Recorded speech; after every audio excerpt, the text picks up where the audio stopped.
Happy new week, my beautiful people.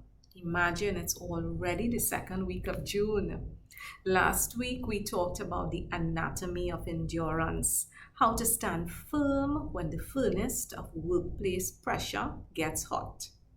This week, we're talking about the paradox of joy. It's one thing to have endurance, but to have joy while dealing with office politics or when deadlines are piling up feels like asking the impossible, doesn't it? And that is because we often mistake joy for happiness. Happiness is an emotional reaction to things going right. Joy, however, is a spiritual posture that remains steady even when things are going wrong. Today, we are exploring the paradox of finding that steady joy in the middle of a testing season. The anchor scripture this week is taken from James chapter 1, verses 2 to 4.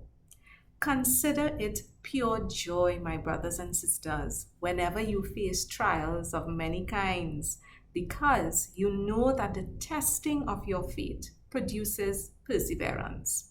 Let perseverance finish its work so you can be mature and complete, lacking nothing. Here's what I have lived through and learned. Stop viewing your workplace trial as a punishment or delay and start viewing it as a refining process. When you recognize that the pressure is actually producing maturity and completeness in you, your perspective changes. You stop asking, why is this happening to me? And you start asking, what is this preparing me for? So how do we practically maintain this positive attitude when the reports are piling up and the deadlines feel impossible? I'm going to give you 3 strategies. Number 1, the gratitude intervention. When you feel the negativity of a difficult environment creeping in, stop. Literally stop and name 3 things you are grateful for about the work you do, even if the current situation is a difficult one.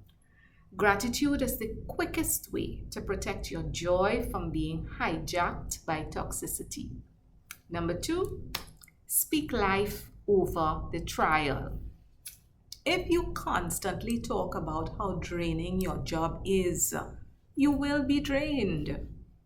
Try to intentionally speak words of hope over yourself, your team, and your projects. When you become a source of life, your own joy is replenished. And number 3, find a growth metric. In every project or difficult season, look for just one thing that made you a better person or better at what you do. Did you learn to negotiate better? Did you learn to stay calm? When you identify the growth, you find a reason for joy. My friends, do not allow your workplace culture to take your joy hostage. Your joy is an internal asset that you are responsible for guarding. When you lead with joy, you change the atmosphere in the room. You become a light that makes it easier for others to endure too.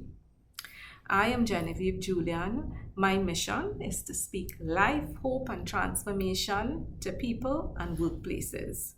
If you feel like your joy has been depleted by a toxic season and you want to reclaim your peace, let's connect. Drop a comment below with the word joy or send me a DM. If this video has blessed you, like, share, and subscribe. Stay steadfast. Keep your joy, and I'll see you next week. God bless.